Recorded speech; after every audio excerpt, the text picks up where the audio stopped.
We've stepped away from the grandeur of the long gallery to a little room just off the gallery called the Green Closet, richly decorated, green brocade and lots of curtains, and with a lot of pictures here, and I want to find out more. And I'm delighted to be joined by the House and Collections Manager here at Ham House, Victoria Bradley. Hello there.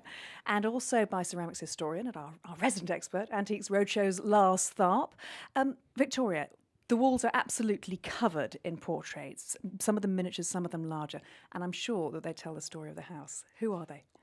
Well, there's a combination of family members and then also historical figures, and they were collected by William Murray, who created this room to put his collection of miniatures into.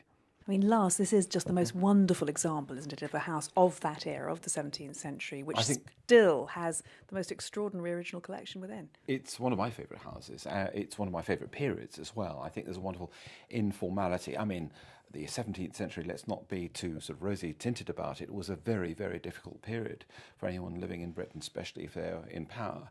But you walk into this room and there's no mistaking where their loyalties lie, right over the